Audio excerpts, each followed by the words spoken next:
हर जवां दिल मेरे अफसाने को दोहराता रहे, हश्र तक खत्म न हो ऐसी कहानी दे।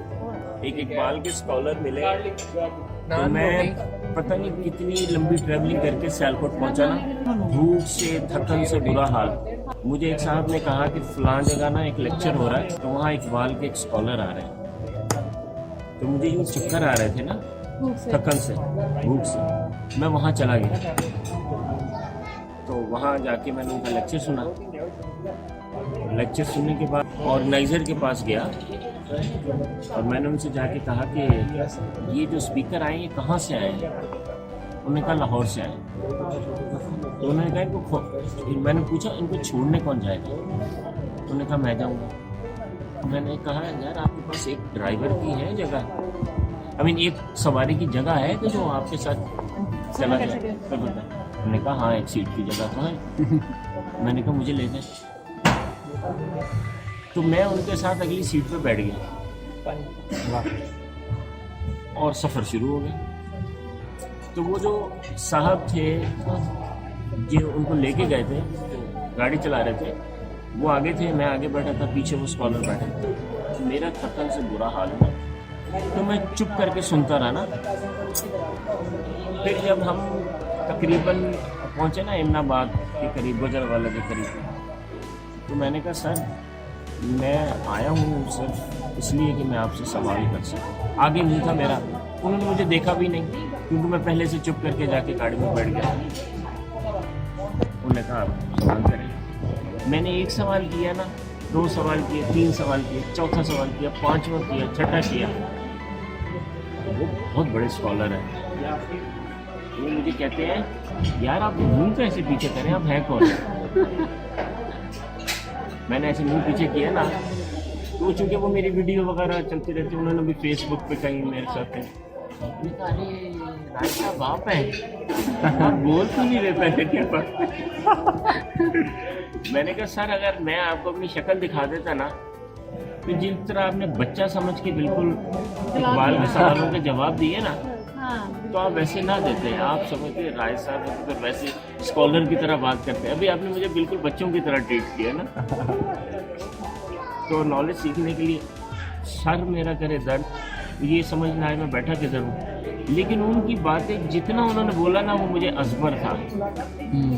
तो ये तो एक सफ़र है। मैंने इस तरह के जैसे ये कह रहे हैं ना, इतने सफ़र, इतने स्कॉलर्स, इतने लोग फिरा हूँ ना मैं, कुछ न कुछ सीखने के लिए। कीमत देनी पड़ती है, कीमत बहुत दी।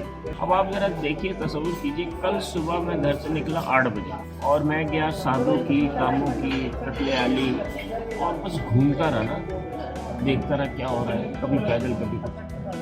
दोपहर में एक खाने की जगह मिली, वहाँ से खाना खाया।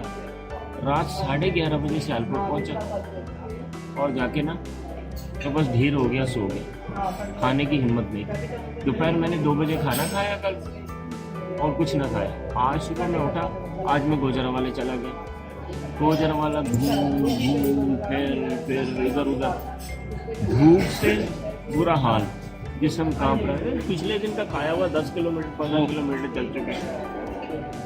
3 बजे के करीब किसी ने कहा खाना खाएंगे, कोई नाश्ता नहीं, कोई रात का खाना, कुछ नहीं। मैंने कहा आप खिला देंगे तो खा लेंगे। तो वो खाना ले आए, वो खाया, जिसमें कोई आसरा आया। पब्लिक ट्रांसपोर्ट में लाहौर के लिए बैठा, यहाँ पे आज़ादी चौक पर जाके वो बंद हो गया। बैग यूँ डाला, किताबें सियालकोट से इतनी सारी ली, वो पकड़ी और पैदल चला। अगले 5-6 किलोमीटर ऐसे ही चलता रहा। वो सामान लेके मैं अपने ऑफिस पहुंचा, भूख से फिर बुरा हाल। वो सामान उतारा, सोचा यार यूनिवर्सिटी में उस्मान साहब का प्रोग्राम हो रहा है, हो सकता है उस यूनिवर्सिटी में मैं जाके कुछ सीख लूँ। वहीं से वैसे ही उठा और यहाँ पत्थर के खुदा, पत्थर के ही इंसाफ आए। तुम शहर मोहब्बत कहते हो, हम जान बचा कर आए। कि जिस शहर को, जिस जगह को तुम ये कहते हो ना कि वहाँ मोहब्बत ही मोहब्बत है, हम वहाँ तुम्हारे कहने पे चले गए थे, तो वहाँ जाके हमने देखा कि वहाँ तो हर चीज़ पत्थर का है। तुम्हारे कहने पे हम चले गए थे कि वहाँ तो मोहब्बत ही मोहब्बत है, वहाँ जाके देखा कि वहाँ तो सब लोग पत्थर के थे और बड़ी मुश्किल से हम वहाँ से निकले, वरना हम भी पत्थर के हो जाते। तो तुम्हें पहचान नहीं है कि मोहब्बत करने वाले लोग कौन होते हैं, पत्थर के कौन से होते हैं? तुम्हें पता होना चाहिए था, तुमने हमें वहाँ भेज दिया था। वो तो शुक्र कि हमारी अकल काम की तो हम वहाँ से निकल आए, वरना और 2 दिन रहते तो हम भी पत्थर के हो जाते। होठों पे तबस्सुम हल्का सा, आँखों में नमी सी है फातिर, हम महल मोहब्बत पर अक्सर ऐसे भी ज़माने हैं। जब मैं डिमोटिवेट होता हूँ तो मैं, हर आदमी होता है एंटरप्रेन्योर जो होता है ना टाइप पे, आपको पता है हज़रत अली से किसी ने कहा कि हमारे पास कितनी ताकत है और हम कितने मजबूर हैं।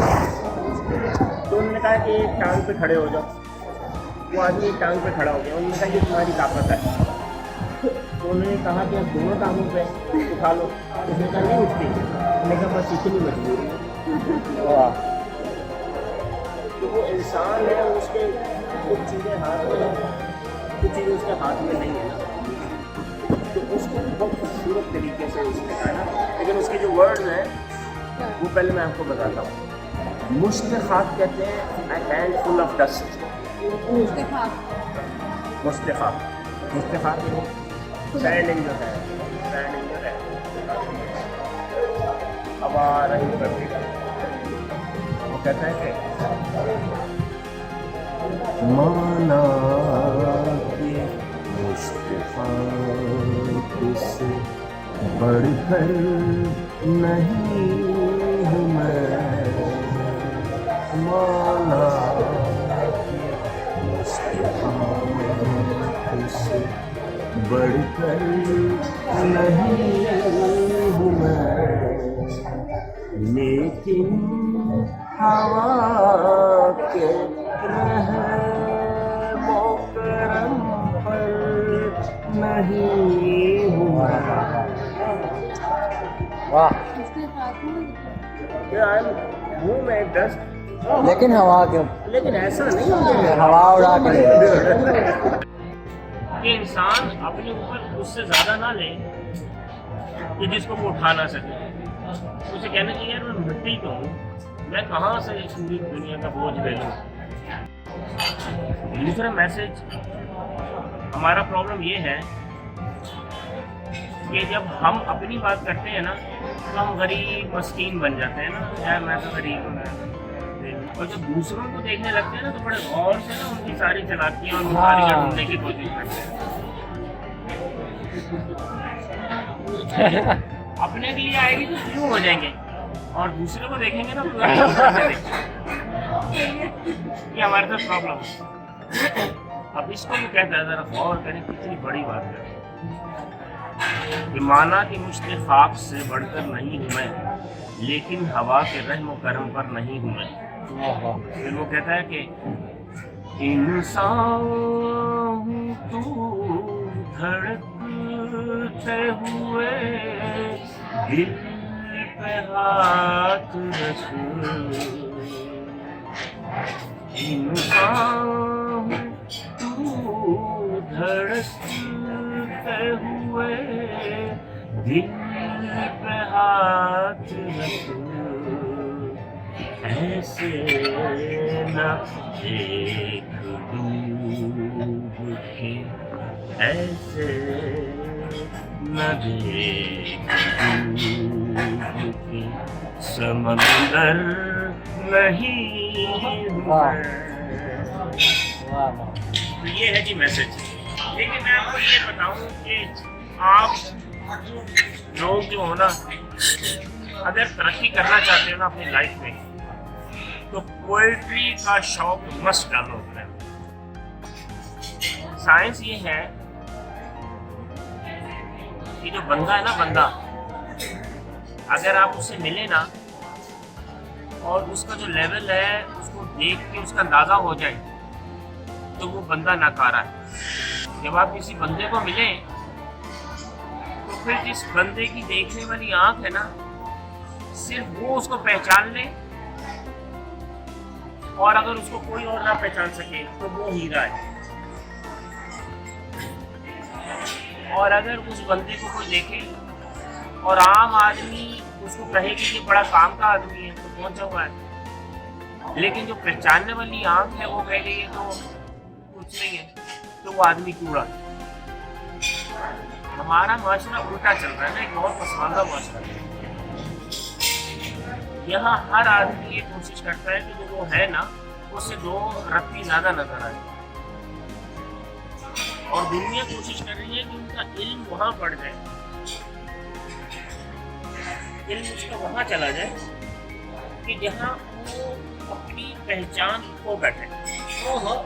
और जब वो कहीं बैठा है तो जब वो बात हो और वो खुलना शुरू हो ना, तो जो शख्सियत लोगों को नजर आनी शुरू हो ना अंदर से ऐसे निकल के, उससे पता चले कि ये आदमी कितना बड़ा है।